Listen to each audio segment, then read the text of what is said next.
Hey everyone, how's it going? I'm Gary, or the Shaper Stone here, and welcome to another video.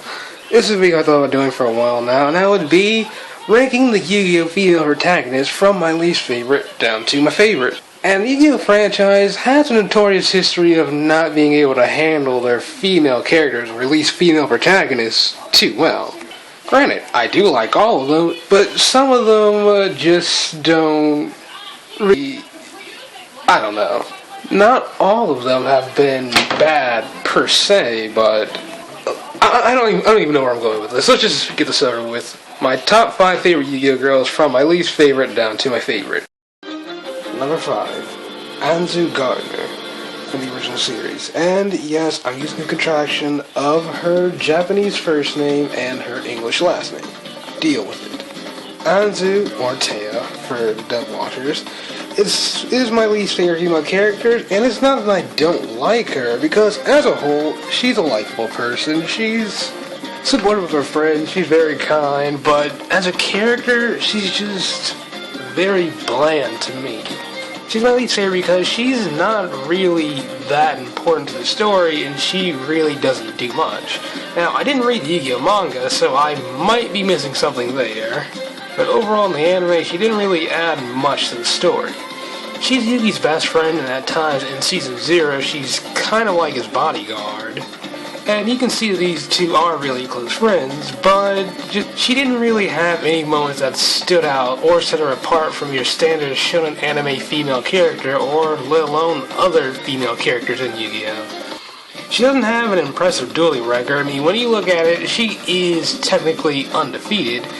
With hindsight, it's not really that impressive. Her record includes beating Joey, back when he didn't know how to duel and really wasn't the seasoned duelist we all know he became, beating Mai after being dominated throughout the entire duel after getting one good shot, but Mai revealed she had a counter set up and she could have ended it if she wanted to, and Hentai Penguin of Nightmares, Crump, who she legitimately beat, but the way she beat him is an ass pull beyond protagonist ass pull.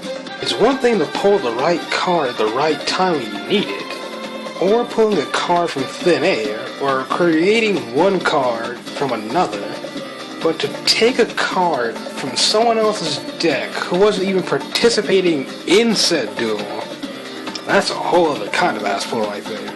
Don't let that fool you, this girl isn't that good at dueling at all. So her record is pretty much beating a novice, being handed victory for a good effort, or out of pity, and beating someone by taking another person's card who wasn't even in the duel in the first place. Yeah, that dueling record is so flawless. Yusei is technically undefeated, yet he worked for those victories. And he actually knows what he's doing, opposed to Anzu. But she's just overall a bland character for me. I like her, but just no. Number 4, Katori Meadows from Yu-Gi-Oh! Zexal, and yes, again, I'm using another contraction of original first name and English surname. Ladies and gentlemen, meet Anzu Gardner 2.0. Now, people will argue that she's just as much, if not more, useless than Anzu, and maybe she is.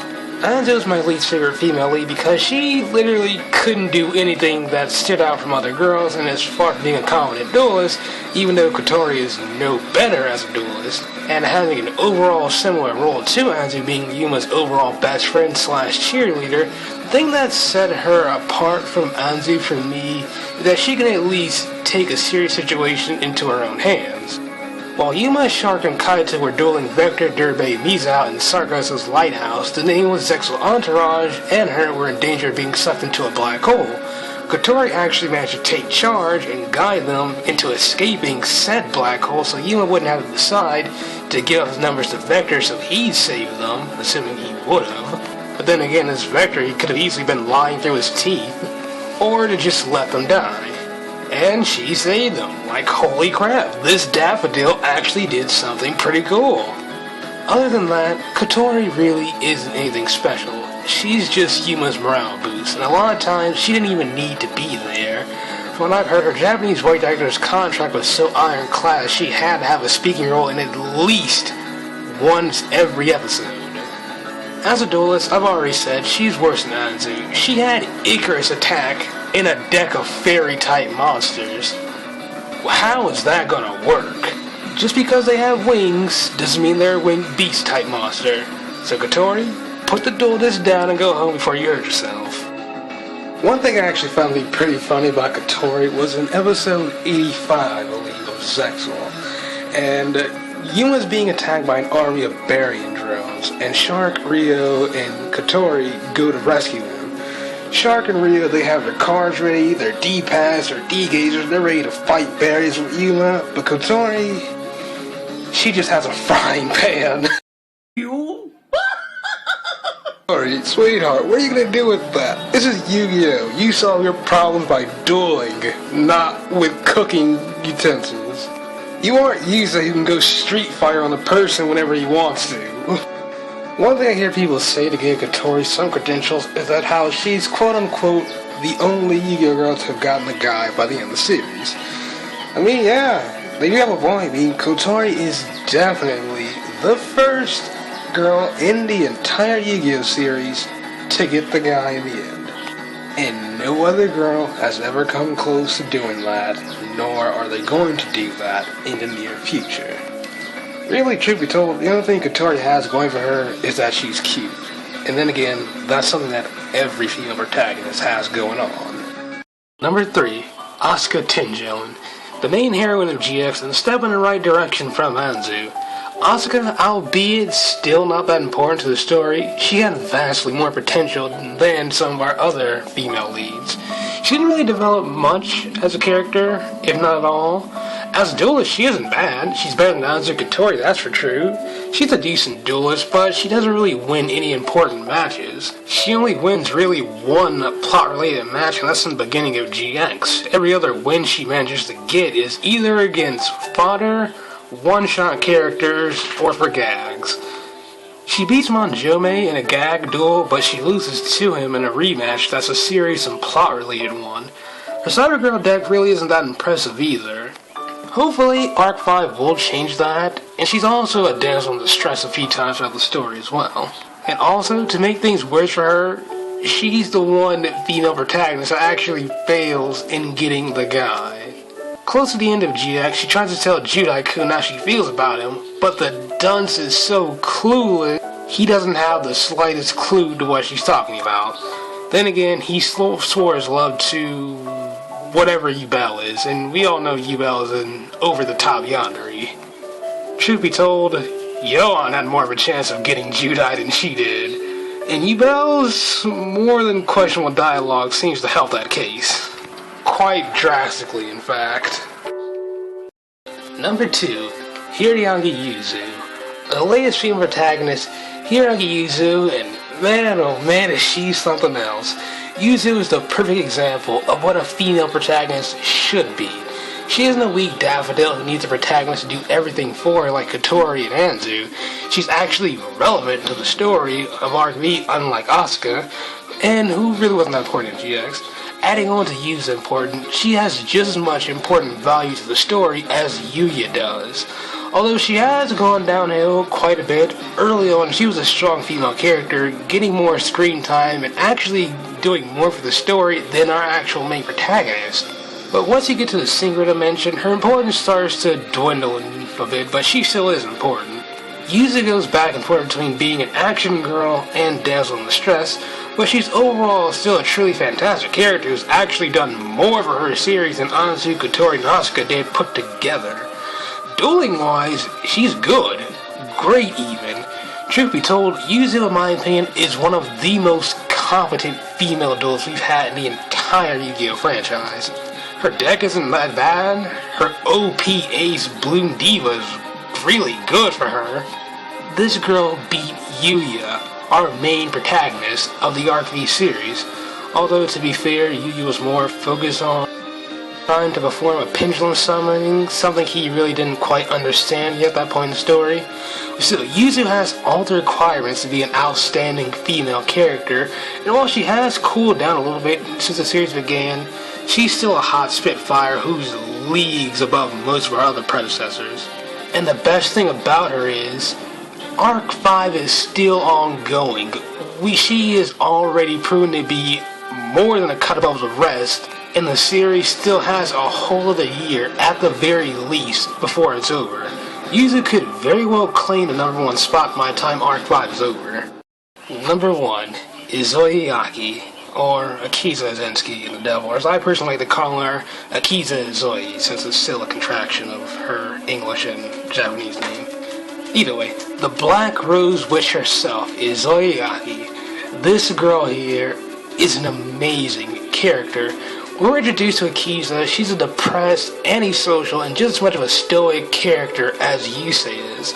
Due to her extremely traumatic past, she becomes isolated and bitter at the world, and after meeting Yusei, she makes a turn around with her life, opening up more to others, becoming an overall more cheerful and friendly character. And of course, immediately falling for Yusei, because that's your standard Yu-Gi-Oh! Formula at this point. Akiza, in my opinion, is the best female lead we had in Yu-Gi-Oh! Because she fits each criteria I judge these characters on outstandingly. Backstory-wise, she's the most interesting by a mile, no pun intended. We actually got to see what made her the way she was in the beginning of the series, and it just gets even better. Well, it makes more sense. You feel happier for her when she actually gains friends, gets her family back, and just becomes an overall nicer person. She makes a believable transition from a depressed, sadistic character into a happier, more likable one. Character-wise, she's still great, despite her massive derailment from Action Girl and third build member of the Power Trio to Extra. Despite that, I still think she's better and an overall more interesting character than Anzu, Asuka, Kotori, and Yuzu. She's still likable, and she really keeps her number one spot for 2. No, not that. Not that either. You wanna try again? What kind of frickin' monkey as an editor? No! Well, those things are lovely, yes. And that riding suit does fit her. Yusei agrees. Those aren't the reasons why she's my favorite character, well, favorite female character. Reason 1, she stayed relevant to the story. While she was the most extra, she was more than Yusei's female best friend and love interest. She still had a purpose of the story, and she had her own mini-arc trying to become a writing duelist, and that leads me into reason number 2, her dueling skills. Akiza, in really all of her duels, has shown she actually knows what she's doing. Akiza, in my opinion, is the most competent and skilled female duelist we've had in the entire series. Her deck is actually really good. She took an underutilized type of monsters with plants and showed how awesome they can be, and Black Rose Dragon is a good ace that meshes really well with that deck. Akiza had enough skill to give Yusei a run for his money and make him sweat a little bit, and Yusei, in my opinion, is the most skilled out of all 5 protagonists, and that's saying something right there. Even despite her demotion to Extra, her skills were still good enough to replace Crow in the WRGP, earn the respect of a world-class duelist, and win the admiration and respect of the same people who were verbally attacking her, calling her a witch, and telling her to die a year later. That is just awesome right there. This girl here is more than a piece of eye candy. She's interesting, a good character, and a competent duelist. Why didn't they make a character like her from the start? Sure, she might have been horribly handled in the second half of High Deeds, but in my opinion, she's still the best female lead we had so far. And say what you will, Kotori fans, this girl was secondly the first to get the main guy. And there you have it. Those are my favorite Yu-Gi-Oh! Female protagonists, from my least favorite down to my favorite. Who's your favorite Yu-Gi-Oh! Female protagonist? Comment down there below, let me know. I'm Gary, or the Shapefish 31, Clear Wing Seiko Dragon. Stay gold, everyone.